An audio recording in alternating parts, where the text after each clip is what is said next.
Hello, beautiful human. I'm Zach. That's Dan. And today we welcome to the studio for the very first time a singer, a dancer, an actor. You might know her as Red from Disney's Descendants, The Rise of the Red. She's also in Wicked Wonderland. That's coming out next year. Yes. We have a lot to discuss, plus an entire EP, a body of work to talk about.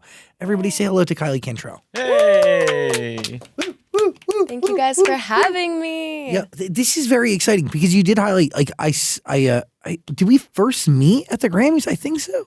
I feel like I have definitely seen you at other places. I may have been like admiring you and fangirling like from afar. Well, but the Grammys, we like really kikied. Yeah, we for talked the first time. But I got to say, like, it's very funny. You say that about me, but one of the things that Kelsey, who works on our team, says about you is that she can see you walking around Burbank because of your hair from like 1,000 miles away. Dude, I'm like the most, I swear I do this to myself. Yes. I'm never incognito ever. And it really is the hair. And I'm always like wearing red. And I also have like a Mini Cooper little convertible that I'm driving in. So I'm always getting like DMs from people and like texts of like, I think I just saw you drive by on the freeway in your convertible. And the answer is you probably did. Yeah, 100. I'm always just running around LA. So at what point does the hair enter your life? Does it come with the role in Descendants? Did you is it a part of the overall branding that you've just kind of adopted for yourself? Yeah, I mean, I've always played with my hair since I was like 10 years old. I've always really believed in the hair theory of, I feel like all the icons of icons have interesting hair and you can spot them from a mile away. It's a real thing. You can dress as them for Halloween. Yep. And I think that's like the coolest thing ever. So I remember being really aware of that as a young kid of like, I need to have an iconic hair look. Like every superstar has iconic hair. So that was always something that I had played around with since I was young. I had like blonde, I had pink hair at one moment, but it was Descendants where I really got introduced to red and I was like, wait, I really like this color on me. Because originally they were like, do you want to dye your money pieces? It'll like blend into the red wig better. So I was like, sure, any excuse to dye my hair. So I did it. And then they ended up just putting my hair in a bald cap or like a wig cap. So didn't really make it in the cut, but I kept the red pieces. And I was like, wait, this is a vibe. I've had it ever since. Can you describe like what is your relationship like with this character? Because, and also like, what is it like when you first read this script before even entering the universe? Because you are coming into something that was established. Right. And with that comes like a new set of pressure. Oh my gosh, so much so. And people have expectations and like the whole thing. So what do you like thoughts, feelings when you first read this thing? Well, I think I felt similarly to the fans and, how they reacted when they found out that we were bringing back Descendants. I think everyone was a little like, are you sure you want to do that? Like, it is so iconic. And yeah, that just comes with the title of Descendants. It was the biggest thing ever. I was 9 years old when the first one came out. And I remember it like it was yesterday, like waiting that Friday for the premiere of Descendants and like first time hearing Rotten to the Core and being like, whoa, this is my shit. Like I'm obsessed with this. It was all the rage in fourth grade. So when I got the script, I was like, ooh, like this is a lot of pressure, like bringing back something so iconic. But I really fell in love with the story and it is super it's reimagined, it's its own thing. And of course, like Descendants is its own universe. And I think it kind of allows multiple stories to take forefront and to kind of expand. There's so many Disney characters and the concept of, the descendants of these iconic Disney characters. I feel like that's so evergreen and it's always going to be a thing. I feel like they'll be making a Descendants 40 with like a whole other group of kids at some point. So I'm just happy to be a part of the legacy. Very real. By the way, you just turned 20. Yes. Happy 20th birthday. Literally 48 hours ago. Thank you. Thank you so much. I feel old. Yeah, like how's life different now? You're in a new decade. So different. Oh my gosh, I feel like a new person. No, I feel exactly the same. But it's cool. It is a big moment because I'm not a teenager. I've only ever been a teenager and a kid. Yeah, so you were a baby. I was a baby at one point. We all were. It's so weird, right? Think about that for a second. Whoa. What do you do for your birthday? I shot a music video. Huh. Yeah. So do you have a new body of work on the way?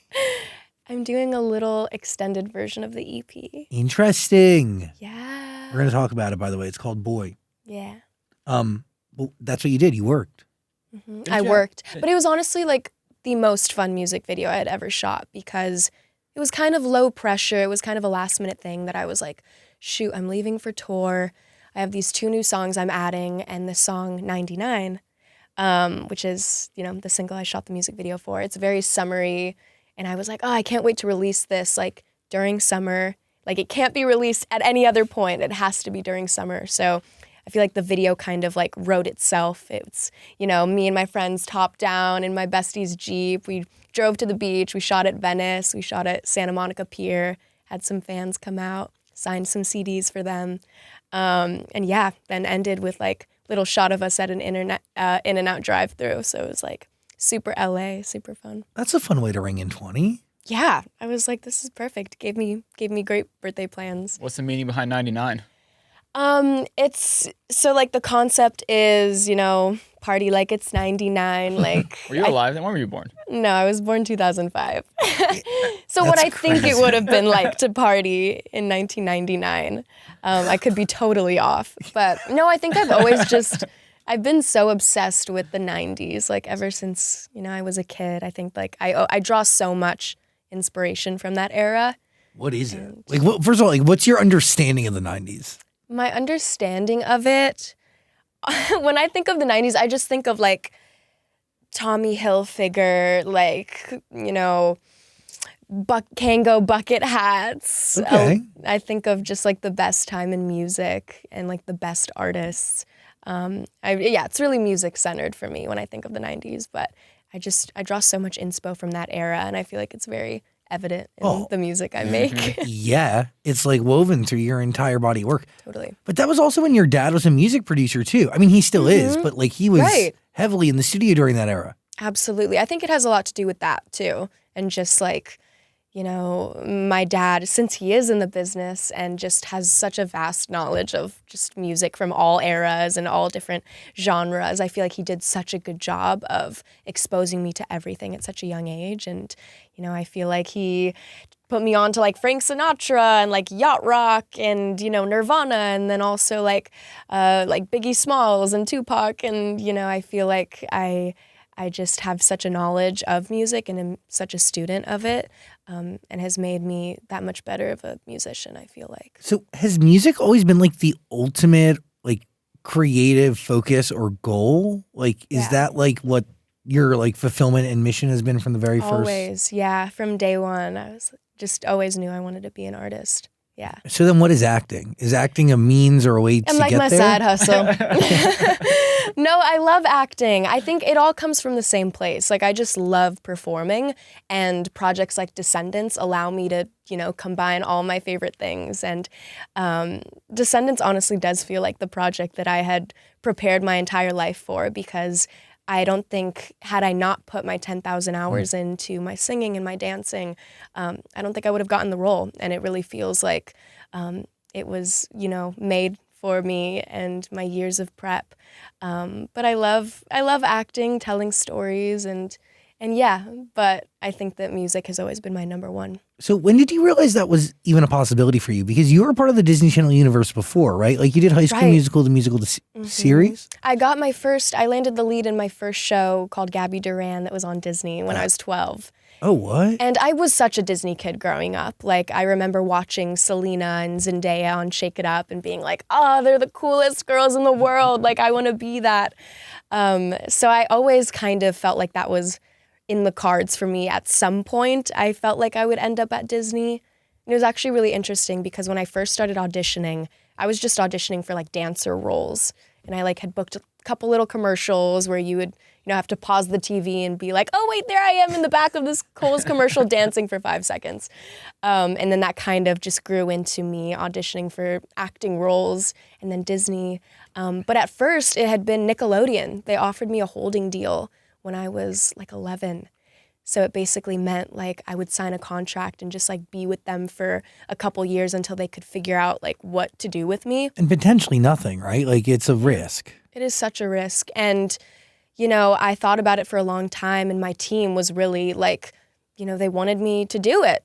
It's a big opportunity, and obviously Nickelodeon's huge. And for my age bracket at that time, like, it's really Nickelodeon and Disney. Like, so I remember thinking about it long and hard, and I was like, I'm supposed to be with Disney. I just felt it in my gut. I'm such a true Disney girl, and I just had seen it for me since I was little. So I told them, I was like, no, we got to wait for Disney. I know it's coming. At 11 years old this was? Yeah. Wow. My team was like, what are you doing? I was like, no, we got to wait. So thank God I did that, because I got the show a few probably months after that. Wait, that's wild. Yeah. So when do you realize that Descendants could be a possibility for you in your Disney trajectory? How do they tell you? Because did you have to audition with other people, or did they know that you were right for the role? I did like a Zoom. I mean, the execs, they had seen me grow up because, I had been with the channel since I was 12. So I think the cool thing about Disney is, once you're in the family, you're very much in the family, and, they think of you for other things, and they're always, kind of keeping you in their back pocket, which I think is cool. But after I did the Gabby Duran show, I thought that was it. I was like, okay, cool. I ended the show when I was 15. I signed a record deal that same year, and I was like, cool, I'm just going to focus on music now. And I guess that's it for my Disney journey.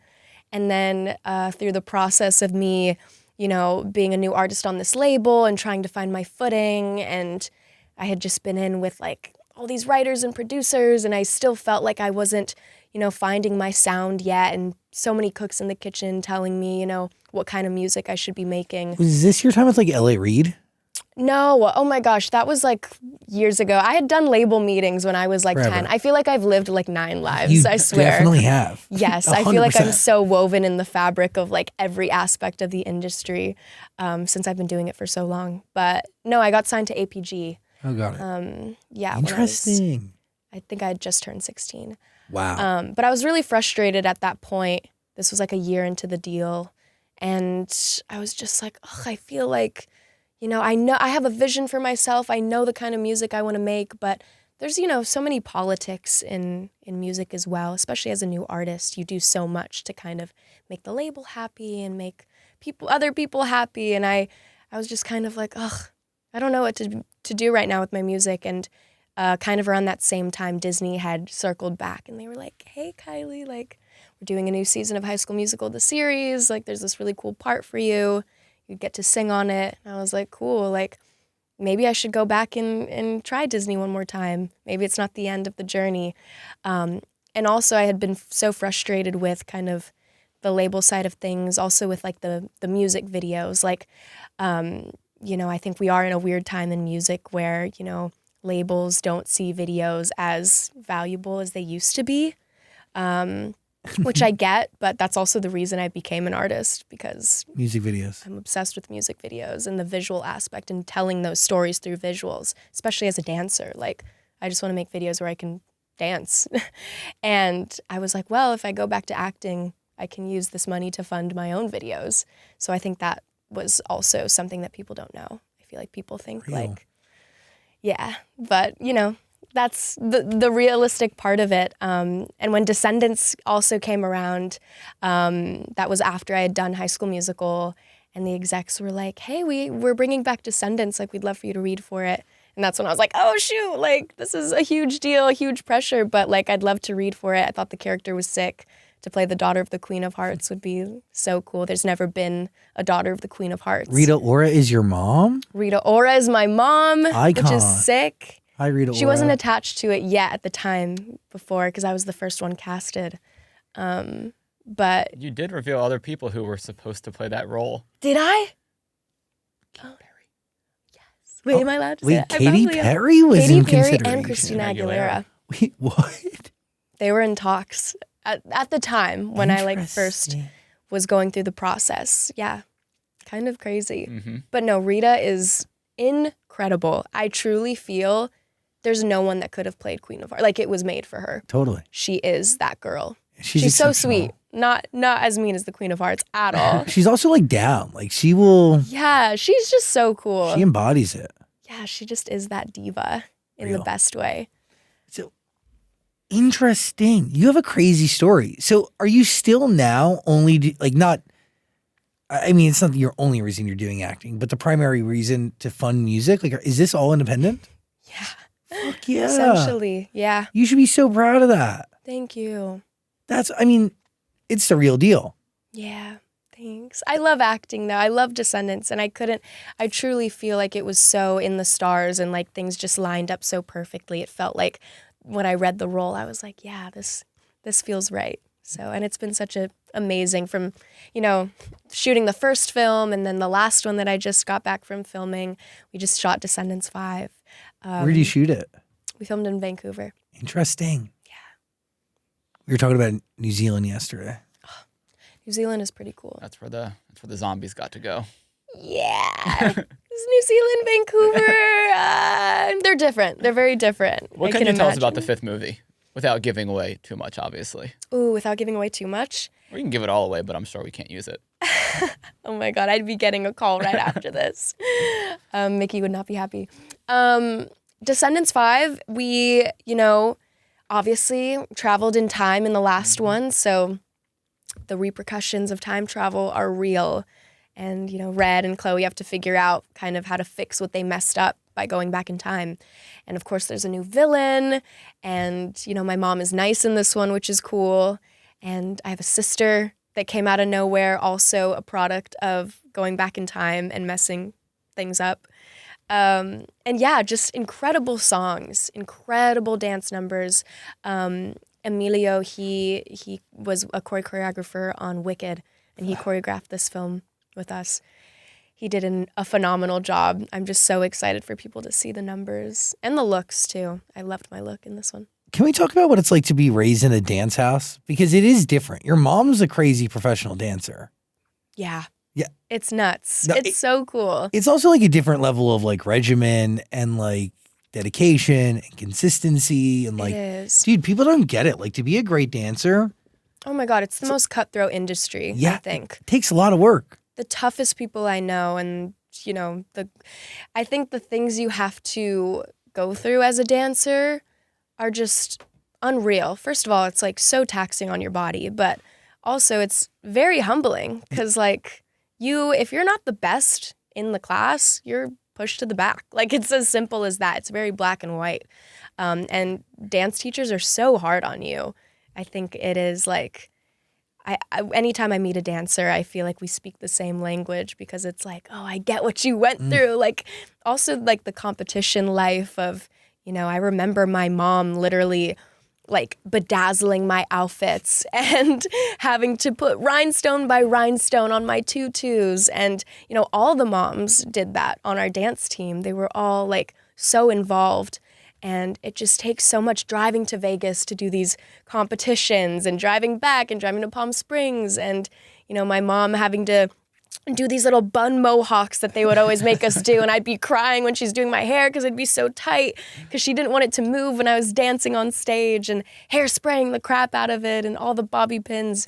It was intense. But I think just like that level of being in the studio every day, like 6 hours a day as a 7-year-old kid and doing that for years, like it just has made my skin that much tougher. And I think that's the reason that I'm able to function under, this system of Disney and working long hours on set. Like I think that transition was easier for me because of the fact that I was so used to just grinding at such a young age and being put under, just that crazy level of just scrutiny, and also, the hours you put in and just how hard it is on your body. I think dancers are the toughest. I'm so grateful that was my foundation. I think it's helped me so much. Real. And like it is like it's consistency, and you have to hit your mark, and like there's like a lot of things that you learn and acquire. Totally. But it's very intense. Dance is just good for life, for confidence, for just like knowing your body, for posing. Like if you're trying to be an artist, I always say that's like my biggest advice. Like get your butt in dance class. It helps across the board for everything. It is really unique. Like you were just surrounded by birth, like around both dance and music, like from the earliest age. Totally. It is crazy. Both parents. It was very much like, yeah, that was just my house I grew up in. I remember every night, like my parents would come home from work and I'd be like, we're playing American Idol tonight. I'm going to like show you guys like these dance routines I came up with and sing. And my parents would sit on the couch and write up these like fake tickets to Hollywood, even though we lived in Sherman Oaks and Hollywood was like 15 minutes away. They would write up these fake tickets and I would like perform for them. And sometimes they wouldn't give me the ticket to Hollywood. Then I'd freak out and be like, what did I do wrong? What? I gave the performance of a lifetime. Just like sweating and like, you know, this would go on for hours every night.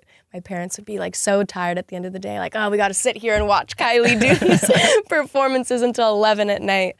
But yeah, I think it paid off for this moment. By the way, you also had a YouTube channel at the age of 8, Hello Kylie. Yes.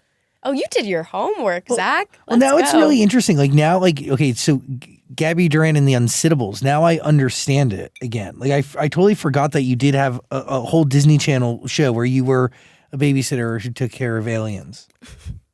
Very cash. Yeah. I mean, there's 39 episodes. That's a lot of episodes of that show. Yeah. Dang. But you weren't the babysitter. You were being taken care of? No, I was the babysitter. But you were, how old were you in this show? I mean, I was like my age. Like I did it from when I was 12 until I was 15. Because we also had COVID in the middle of the show. 12-year-old was babysitting aliens? That is not smart. I don't trust a 12-year-old doing anything. That's crazy. Let alone taking care of a whole alien. That's I wasn't wild. very good at it. Like that was the whole like That's the funniness show. of the show is I was actually a terrible babysitter. Well, you're a kid babysitting aliens. You're a baby Bad idea. babysitting.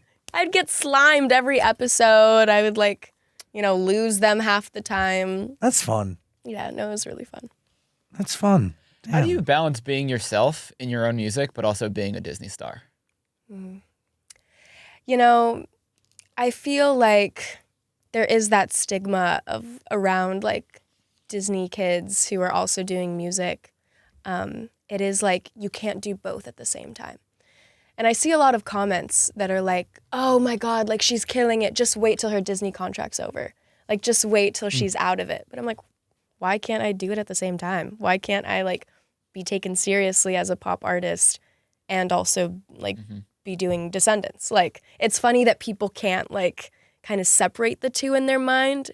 I know it comes with it, but it's really cool that there are so many incredible artists that have come from the Disney machine that have really like opened the doors for me and for so many other people, you know, coming from Disney. I mean, starting with Miley and Selena, obviously. You can go back to Hillary Duff. You can go back to Britney Hillary Spears. Duff. It's like there's so many people. So many. It's tale as old as time. But it's funny, like in our packet, like one of the things we did highlight were some of those comments. Like, you know, Mickey has to understand that Kylie is a pop star now. And you know, in specific in regards to Denim, right? By the way, you are heavy Britney in there, very Slave for You. Yeah. Very Neptune's energy. Come on. But you are showcasing a mature side of who you are as a human being. Right. So, I mean, do any of these comments, one, surprise you, but kind of in line with what Dan was saying, but two, like, do you care? Not really. I mean, I think I made a promise to myself very early on of like, I want to always stay true to who I am in this chapter, in whatever, in this moment. Like, I want my music to reflect who I am. Because my favorite artists, like, I feel like I know them. You know, when I look at Sabrina, when I look at Charlie XCX, like, you know who they are. There's so much of their DNA in their music. And I think, like, those are the artists that make an impact when you feel like it's really, really them and it's not some fabricated version of them. So, you know, that was always my goal is like, yeah, I know I'm on Disney and of course I'm going to be aware of that. I'm not going to like have a crazy, you know, Miley Cyrus twerking on Robin Thicke moment. But I also do want to lay the groundwork for like, okay, she's laying a foundation that, you know, I see the potential, I see where it's going to go. And I think that's cool. And it was actually interesting. I was at a birthday party yesterday. I surprised a little girl named Waffle. That's her real name? Her real name is Waffle. That's crazy. I got an email from her mom and she was like, we're the Pancake? biggest fans of you. Her mom, Pancake. She was like, we're the biggest fans. Like, it would just mean the world if you stopped by for 5 minutes. I was like, you know what? It's not too far from me. I was like, I'll go. So I went and surprised Waffle, and I was like taking pictures with her, and they had like a Kylie playlist on. So it was Red playing, and it was like the songs from the movie. And then like my own stuff started playing, like Goodie Bag was playing, and then Denim was playing. And like the energy, like there was a slight shift. I could notice a shift in the parents were like, oh, what's in my goodie bag? Okay. But then the kids were still dancing, and like it was fun. And I was like, oh, this is really cool. Like seeing that I feel like my music can cross different, ages, and it doesn't feel like I'm making music for kids. It doesn't feel like it's like too mature that the kids can't listen or the parents feel weird. It's just like for everybody. And my friends mess with my music, and older people like my music, and I think like that's the coolest thing. I just want to make music for all people. Yeah. And by the way, as long as it's true to you and where you're at in life, that's kind of all that matters. And ultimately too, like music transcends every generation. Like it's like it can really like it is so ubiquitous when done properly. Like it applies to everybody. It's a great thing. I love that. Also, that's my goal. Like, can you just explain, like, you just get an email from somebody and it's like, hey, come for free and like meet my daughter Waffle for her birthday, and you just go? You don't vet that? I slightly vetted it, of course. Like I don't want to like get kidnapped. Yeah, what's by the Waffle. process on that? If you're gonna get kidnapped by someone, at least their name be Waffle. Like that's kind of cool. It's such a good name. It's incredible. It's incredible. What's Waffle's reaction when you like walk in? Like Red just walked in. Waffle was hyped. Waffle was cool. She gave me life, because sometimes I meet kids and then they're like they do the opposite. They like get really shy and scared. But no, Waffle was like, Red, oh my God, what are you doing here? Exactly. What are you doing? How'd you get there? I just told her I flew in from Wonderland. I used a pocket watch. Yeah. You keep the character. Yeah. I thought that'd be more fun than like, I just got in my car. I only live like 10 minutes away, so I thought I'd show up. I got a random email from your mom to contact@kyliecantrall.com. And she was really she was really trying to dig for information. She's like, so how did my mom contact you? Yeah, literally, I was like, don't worry about it, Waffle. I'm here now. Okay? So crazy. Now let me sign your shirt. Okay? But also like a great opportunity to get a real-time in-person test to how your music applies, and it was to really see cool it in to real. see. Yeah, that's awesome. Yeah. So I feel like I'm towing the line.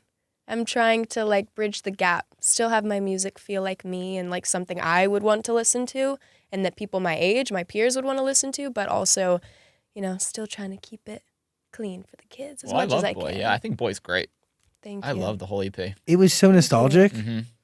I appreciate that. It was great. You should listen to it, by the way. There's a link below. Oh, yeah. What are you thinking? What does Boy stand for? Do you have any guesses? Because of you. Ooh, that's a great guess. It's actually sick. So no. I'm like, I should have changed it to that. No, it's Better Off Young. Oh. Yeah, because I was thinking about it and I was like, this project is going to be the last thing I make as a teenager. And it's my first project. So I really, really want all of my albums to reflect whatever era I'm in and whatever chapter in a really distinct way. And I feel like the perfect way to encapsulate, this chapter is, I'm a teenager. Well, now I'm 20, but I'm a teenager, and like this is the shit I'm interested in talking about. And, I think this is like the most optimistic, hopefully not the most optimistic I'll ever be, but I think it's just really fun. And, I felt this when I was filming Descendants in Vancouver this last time. The legal like going out age there is 19. So I was able to like really go out for the first time and like experience like the club life in Vancouver, which was really cool. They even played my song at one of the clubs, which was so sick to see it in that environment. See people like dancing to Goodie Bag. It was really cool. But I feel like the album really just like reflects me being a young person who just wants to dance and just wants to, go out and have fun. So I feel like this album, I want it to, inspire girls to, just have fun and dance. And it is very nostalgic. Mm-hmm. I used a lot of like, New Edition, the Heartbreak album, how they had like their intros and outros and the interludes. That was really important to me to tell that story. And like Janet Jackson Control, how she has that cool like talking intro. That was like one of the first things that, when I was creating it, I was like, I really want like a cool kind of spooky intro to get us into it. So that was a huge influence in the album. But yeah, I think you hear a lot of Brandy, you hear a lot of Britney in there. There's some Sierra. I heard Christina. Sierra. Come on. Who are you channeling for Goodie Bag? I think that was a little Sierra, because, goodies. And actually people put two and two together because my first single off the EP was Boy for a Day, which obviously Sierra has a song like a boy. There's been a couple boy songs like that. And I referenced her video for that for a lot of the Boy for a Day video. I like the way you pay homage. It's really respectable. Like, it's really, it's like really nice. And it's also not blatant, and it's not like, it's not verbatim, you know what I mean? It's very much your own. I love that. What is it like working with Darkchild? So sick. I've been a Rodney fan forever. Like, how does that session even come to be? Well, it's funny. I had been kind of around Rodney, just, we have some similar circles, and just the industry is so small. As you know, it's like the same people that you run into. Oh, okay. Well, once you get to a certain level, those are the people you're running into. Yeah. Well, I think Rodney had always been someone kind of on my vision board of like dream, musicians to work with. I'd been the biggest fan of him. The Never Say Never Brandy album is like, I had that on CD in my dad's old car on the way to elementary school. He'd put it in the little CD player and just listen to it top to bottom. And he did that whole album. And everything he's done with Brandy has been so influential to me in my artistry. But I was like, dude, I need to work with him. And his daughter, actually, I got to meet her. She was a fan of me and watched Descendants and stuff. So it was kind of cool how that happened. Maybe that had a part in us working together. I don't know. But no, I remember sending him the song. I was able to get it to him because I was like, oh, I need him on this song. Like, you knew. Yeah. And he listened, and, it was very like raw at that point. Just like a simple, I had like it was the first demo of the song that I did with my amazing collaborators, Jim and Lisa and Serm, who kind of helped us with the early production on it. And then I sent it to him, to Rodney, and he heard it and was like, yeah, this is sick. Like, let me do my thing on this. And oh my gosh, he just completely brought it to life. And he sent me a bunch of different versions of him doing the Darkchild, because I was like, you need to do your producer tag. Like, that's so iconic. And he sent me like a selfie video of him doing like Darkchild, Darkchild, Darkchild, like doing a bunch of different versions. He's like, pick whichever one you want. So it was really iconic. So cool to have him on that. That is iconic. Yeah. You got to listen to this body of work. It's very cohesive. It's waiting for your ear. There's a link below. Listen to Boy.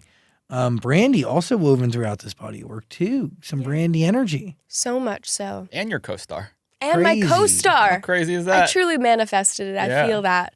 Like, she's always been like my vocal Bible. Like, I really do believe that, like, she taught me how to sing in a way. I didn't really do much vocal coaching, but I really do feel like I learned like the runs and, just I feel like you can tell in the way I sing. It's so much of it is influenced by her, and just listening to her and just being obsessed in my room trying to copy her runs and learning everything. So yeah, I definitely owe a lot to her.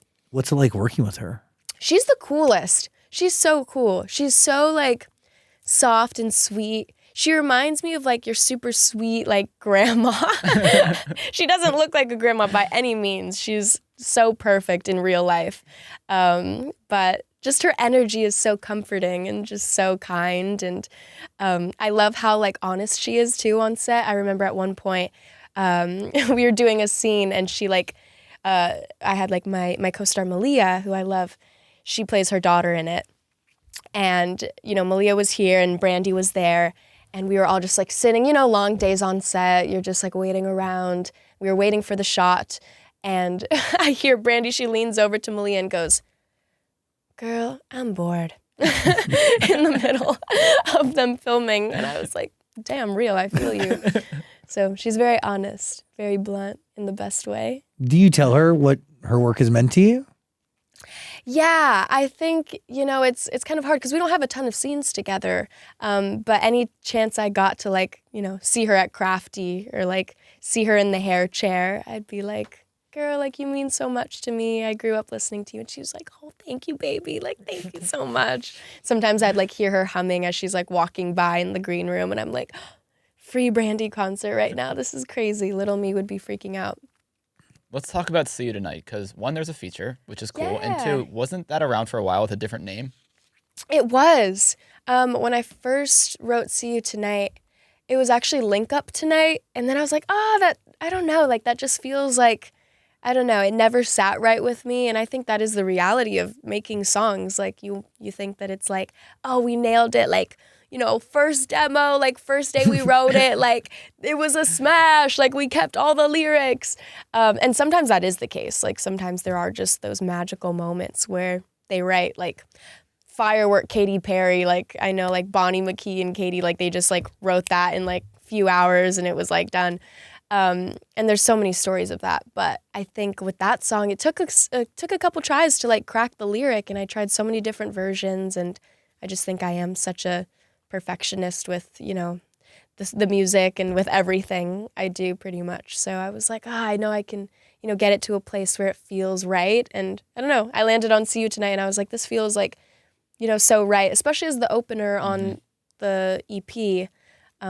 It feels like that perfect kind of intro song into the vibe of the EP. And yeah, the Eyelet feature, I'd been such a fan of them, and I'm just a huge fan of K-pop in general. I think, you know, Cat's Eye, I love them so much too. Those are like my girls. I've known them for a while.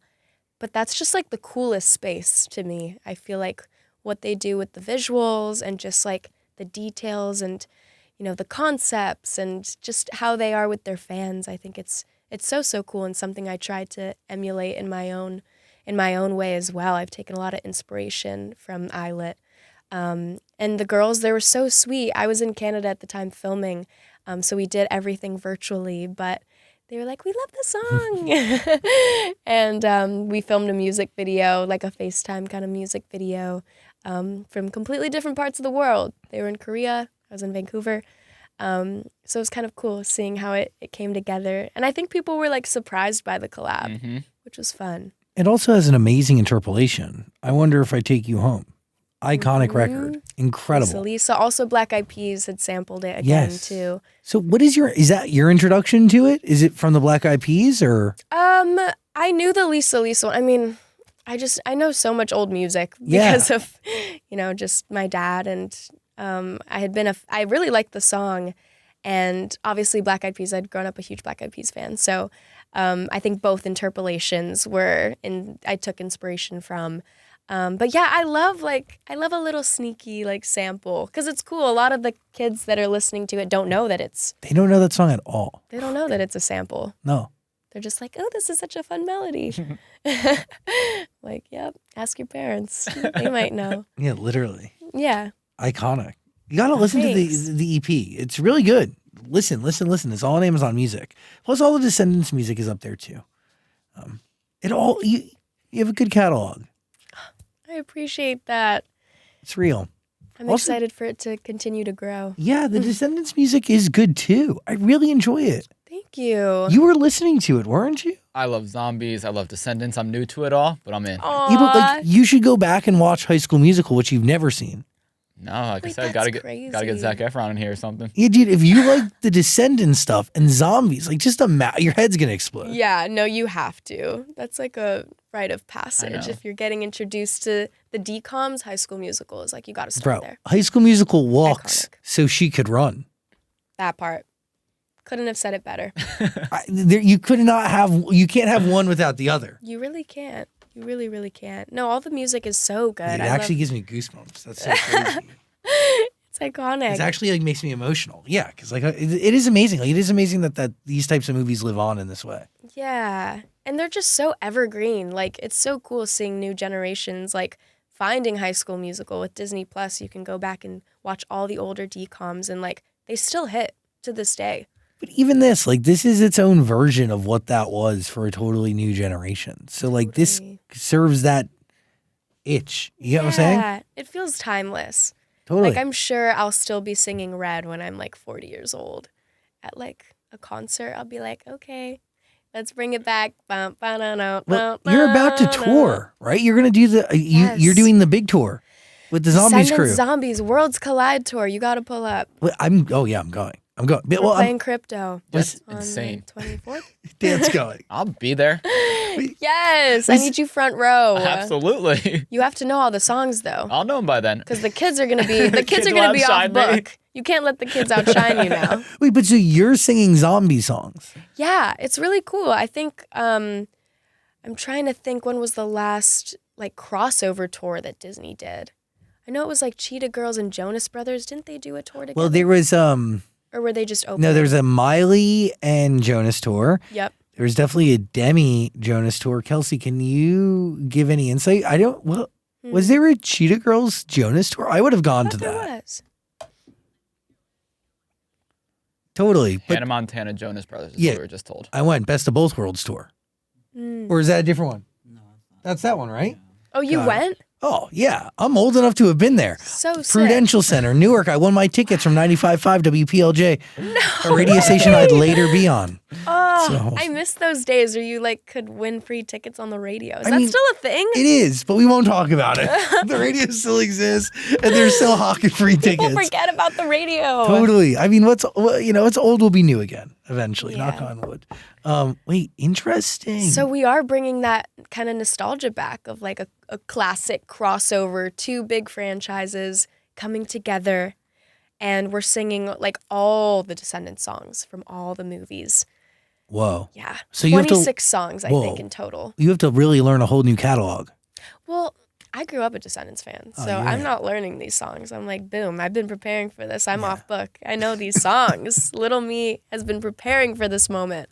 But yeah, it felt so full circle. I'm like, dang, I have been like performing these songs for myself in my bedroom like since I was 9 years old, and now I'm going to be playing them at Madison Square Garden. Amazing. It's so nuts. So nuts. But yeah, we're doing all the Descendants songs, doing all the Zombies songs, and we're kind of singing each other's songs too at some point, and like this giant medley and mashups. So it's going to be so fun. I'm going. And I get to do my own songs too. I was going to ask that you get to do those too. Yeah. Really? I'm doing a little Kylie medley of a couple of the songs off the album.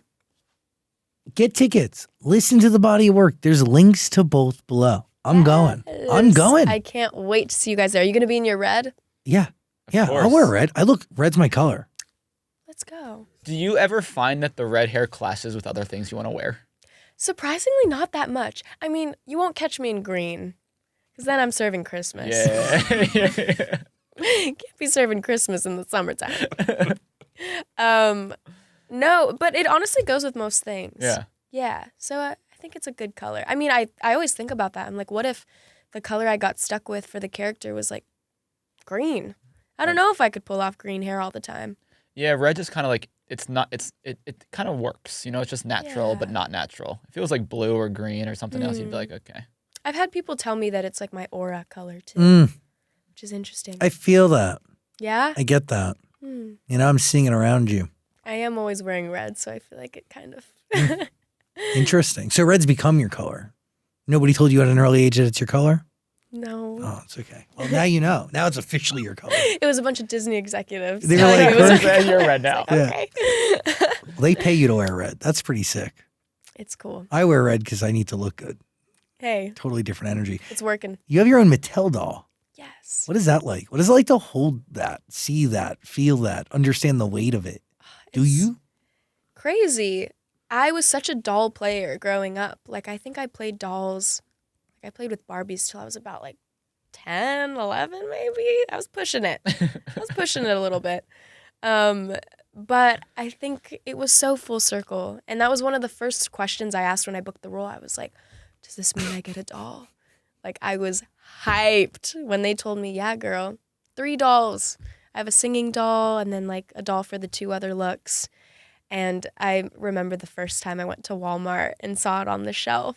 I was like, no way. Like, kids are going to be, like, I will be some kid's, like, first doll they get for their birthday or for Christmas. And that's the coolest thing about a role like this that impacts, like, this certain demographic, because you're so, like, woven into these first memories. Like, kids having a whole red-themed birthday party for their 6th birthday. Like, you don't forget things like that. And me being someone's first concert, like this tour is going to be a lot of kids' first concerts. Like, that's so sick. Like, you don't forget those things. And really being able to impact a generation of kids is, I don't think there's anything better. It's real. And like the impact is immeasurable. It's so awesome. Do you have all your dolls? Yeah. Where do you keep them? Where do I keep them? You don't display them? Because that's not I try weird. not to display too much. My house is already like a bit of a Kylie museum, and I'm trying to like make it a bit more normal. Wait, what do you mean? What kind of artifacts of yourself just linger around your home? Just like, my dad has like these pictures, like he gets really creative with like the frames and the things he makes in our house. He has like my first Gabby Duran script next to like my first headshot and like all these things. Your dad loves you. Your dad's a real fan. You can tell I'm an only child. You walk in and you're like, yep, this is an only child no household. siblings here. Imagine I had a sibling. Dude, It's like that'd be awful. a tribute to you, a shrine to you. Yeah, it's really sweet. But we have like the red Descendants poster and there's like lights around it. It's honestly obnoxious. So yeah, I try to minimize the Kylie artifacts. Do you steal stuff from set? I try. They don't let me though with a lot of stuff. Really? Yeah. You just got to do it. That's what I gotta do. I just gotta stuff it in my hoodie or something. Even though I feel like if I took my red wig, like I feel like they would notice that went missing. Oh, that's a big one. Yeah. But I was thinking about it. No, you got to like just do and then beg for forgiveness, not Right. permission. They can find other red wigs. Are you kidding? It has to go in my living room. This is going to be great for the Kylie shrine. They don't get it. They don't get what's in the They don't foyer. get it. Like, dude, there's a museum happening here. Right. We're curating something long term. It is pretty crazy. cool. It is crazy, right? Yeah. One day, maybe my house will be like an actual museum Damn. that people like go in and be like, wow, can't believe she used to live here. This is really like self-absorbed, I feel like. Wait, can we talk about lyrics for a second? Okay. So the song you did with Rodney Jerkins, how did those lyrics begin? Boy for a Day? Yeah, because it is a deeper record, yeah? It is deeper. I feel like I've always been very opinionated when it comes to, the differences in gender. And just like, I've dated a lot of like weird guys, I feel like. And the things that they do, I'm like, wow, if a girl did these things, like, we wouldn't get away with it. I feel like there's so much of like a boys will be boys kind of thing that I feel like girls are taught and that we just kind of like accept, it kind of like eases the heartbreak of whatever a, silly boy has done or has made us feel like we kind of just ease that with like, well, he's just a boy at the end of the day. So in kind of a lighthearted way, I kind of wanted to just like make fun of those things. Like I'd go around bragging about my body count, ain't checking my phone or thinking about you when I'm out. Like talking about baby, I want you, ghost you all day, then I come through. Isn't that what being a boy is all about? Like that's like the first verse. And yeah, just in the music video, I had like a moment where I like am in kind of like a boyish bathroom. It's like super simplistic. There's like nothing on the counter, but like you open a drawer and there's like a 15-in-1 like shampoo. That's It's like this is the most like cliche boy thing ever, but just kind of like making fun of that. Are you writing those lyrics alone? Are you in the room with somebody? What's happening? Yeah, I love working with people. I think it's more fun when it's like collaborative. I have these two incredible writers that I work with who are literally like family to me. Lisa Shinta and Jim Levine, shout out. I've written like the whole EP with them. And it's just like us in my house, like in my little home studio. And we just, honestly, our sessions are just like me just like venting and us just like talking about life. I just love the way that they see the world and we just like have just so much fun. We're just like joking around the whole time and then we maybe get a song out of it. And then they end up being on the EP. But it really does come from like real life stuff. Listen to the EP. Go, go, go. Link below. Boy is waiting for you. Who's Kyle? Kyle's my male alter ego. This was created during like Boy for a Day. I remember I made a video with the Snapchat filter that's like the dude Snapchat filter. And I was just like, hey, like, go check out Boy for a Day, like, just acting like an annoying dude. And then, yeah, my fans, like, the cuties, they really latched onto it, and they were like, wait, Kyle's like, oh my God, like, Kyle's the ultimate, like, gym bro, like, such a douche, like, doesn't respond for, like, five to 7 business days, like, you know, Snapchat king, his snap score is, like, 4 million. So yeah, he was just kind of this character that was created from Boy for a Day. He's in the video as well. There's like a little Easter egg if you go back and watch. He's like in a picture frame. But yeah, he was kind of my muse for Boy for a Day. You look for inspiration from very unique places. I like that you do this 10-minute song thing. Yeah. Where people like just give you 3 topics and you 3 words. You have 10 minutes. Mm-hmm. You write a song. Yeah. So is it using those 3 words as inspiration, or do the 3 words have to end up in the product? They have to be in the song. Got it. Yeah. It's awesome. That it just kind of started as like a songwriting exercise that I was just doing on my own. Kind of just to challenge myself. And then I would like show my dad the songs I would write, and he'd be like, wait, these are actually like really good. He was like, you should be filming this process and like showing people. And I was like, okay. So I did it, like the first few times I did it, I like didn't get a song out of it. I would like set up my phone to record, put the timer on, like I'd film a whole thing, and then I'd be like, oh, I got nothing today, or like, oh, this song sucked, I'm deleting it. So the ones that I've posted are the ones where I'm like, oh, I actually don't hate this.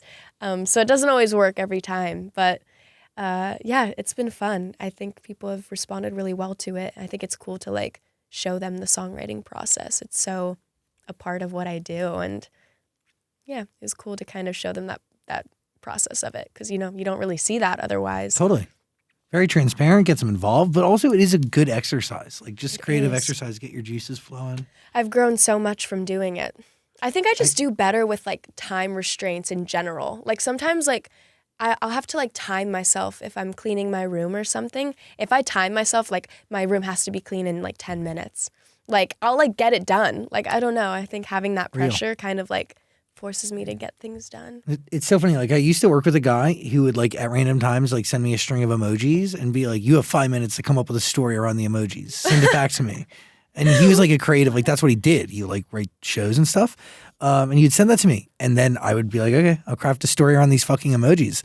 And but he makes you think. How do you feel like that helped you? Did it help you in life? I mean, no. Well, in life, I don't know, but I think maybe in creative work, yeah. Like the idea of like take what you got and make a story out of it, and like see how the pieces on the table can work together for each other, and how to get like a beginning, middle, end. Yeah. Interviews a little bit. Totally. You're like trying to piece things together. Yeah. Like, is it giving me life advice like how to do taxes? No. You know? No. But like it is helping me in the creative space. Fuck yeah. Like the same sort of exercise, you know? Right.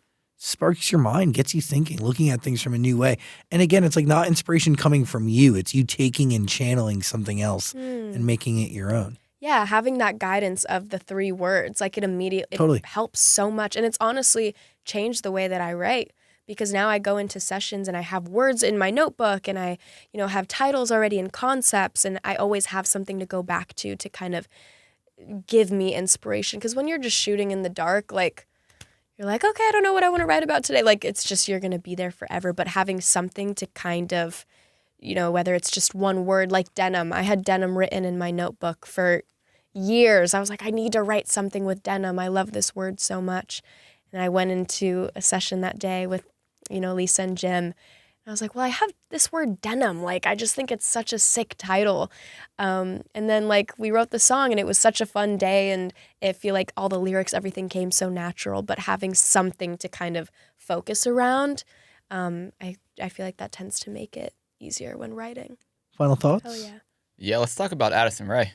Yo, let's do it. I love that girl so much. The album is so good. So good. What I love, too, is, I mean, I feel like I thought about this a lot with Boy, is I want people to make this. I feel like my favorite albums, like I can listen to it top to bottom. I just put it on and it's like the main event. Like I'm just sitting listening to it. It's not like it's in the background, where I feel like, you know, things have shifted in music a lot, where, you know, music is kind of in the background. You're doing so many other things. You're on your phone, whatever.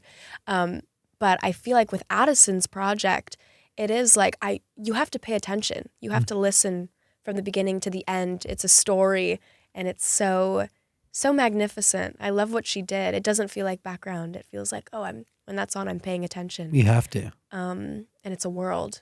But she did such an incredible job. I'm a big fan of her. You're right though. It is nuanced and highly detailed, and like that is where like kind of genius lives, in those like tiny little areas, you know? Absolutely. What did it mean to kind of get that cosign from her when she posted on her story?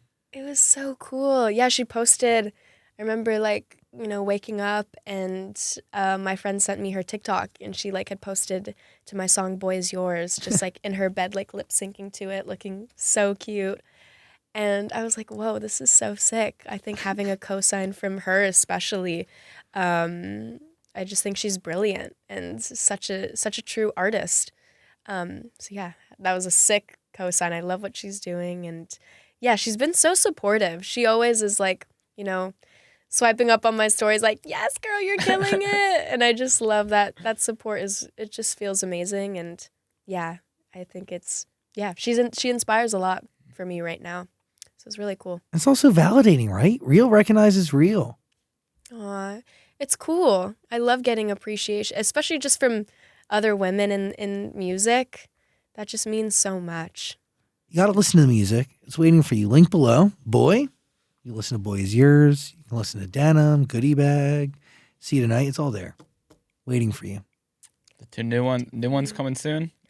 2 new ones. 99. Very soon. Did you say 99 cents? What was it? 99. 99? Party like it's 1990 cents. That's it. 99 cents. 99 cents. What I heard of oversized, wasn't that one? That may or may not be the other one. Yeah, very, very 90s. Yeah. Interesting. I love that. You guys get it. Yes. Well, I was born then, so I definitely get it. You're like, girl, we get it more than you do. I lived it. Yeah. Do you have like conscious memories from the 90s? I mean, do you remember? I mean, no. I mean, kind of. I remember like going to like McDonald's, and it was more fun than it is today. Did you have like a record player in your house? I don't think that's the 90s. No. I think 90s was more like cassettes and CDs. Oh. Yeah. We I'm had not that cassettes. old. You had your 8-track player? Like your horse and buggy? Is that what you took? I'm dead. Like, what was your horse's name? He took you to school? His name was Red. Dude, Oh. McDonald's were better than McDonald's were awesome back in the day. So were Taco Bells. Yeah, all fast food was. Like I miss a play area that used to be a lot of The fun. malls were awesome. The food courts in the malls is like where it was at. People Yeah. would really kick it at the mall. Yeah. Dude, the Really movie kick it at McDonald's. movie theaters were pretty Movie good theaters were too. So cool too, yeah. But it was a lot. Like, do you remember when it was hard to get a seat at the movies? Yeah. Like when everybody would go because it was like the biggest thing to do on a Friday. Yeah. And it was like, damn, like I'm gonna be like, there's gonna be asshole kids behind me. And like the Toys R Us commercials were so cool back in the day. All commercials were better back in the day. That's real. They really had a lot of jingles in their Yes, commercials they did. too. It was funny. Like the other day, do you guys know what munchie-cheese are? Excuse me? Munchie-cheese? They're like these little like, I mean, they're kind of like, I guess Labubu is kind of similar. Like they're like these little monkey like toy things, and people can put them on their bags and stuff. I think I've seen them. Yeah, they sell them at Urban Outfitters. And I was like, oh, these are so cute. And I got one and I showed it to my dad when I came home. He was like, munchie cheese. And then he breaks out into this song. He starts going, he was like, munchie chee, oh, so fun and cuddly, fun to wiggle their little feet, munchie chee. And I was like, Sick. What the hell did you just do? He was like, those were big when I was a kid. Like, they had a whole jingle. Like, I'm telling you, what is they're still old around? is new again. It's Forever. Everything is cyclical. Everything is cyclical. And you know what? I do miss a jingle because it meant that musicians had another path. And like the people who would craft those jingles are all talented musicians, and So they'd make a talented. lot of money. Like it was my friend's uncle created Subway Eat Fresh. Lucky. What? Yeah. Dude, that's Yeah. huge. Is Yeah. he like Nah, he had, ballin'? I mean, like he got a huge house out of the deal. I don't know if he still gets paid. I don't know how that deal works, but That's yeah. amazing. Yeah. Wow. Yeah, jingles. Let's bring them back. They don't hit like they used to. No, they don't. they're just not They the don't. same. Like, and they're only like associate with like flooring companies and lawyers. So, Mm-hmm. you know, talk to the market. It's the CMOs of the world. Bring back a jingle. We need more jingles. You're welcome. Listen to Boy, link below, tour tickets below as well. We'll see you there. We're coming. Let's go. We're bringing Kelsey. I'll be looking for you guys. Yeah, Front row. Yeah, Kelsey's gonna want a shout out. It's a whole thing. Hell Kelsey? yeah. I'll spot you in your red. Yeah, I'm gonna wear. You're gonna look fabulous. Listen to Boy if you want to be transported to the 90s, if you want an education. Thanks for your time and thanks for hanging out. Oh, thanks for having me, Zach. This is so fun. You're very special. You've been doing this a long time, yet your journey still begins. You know, it's just Totally. beginning. So come back, hang out whenever. I'd love to. You guys are awesome. Thanks. You good? Yep. Kylie Cantrall, everybody.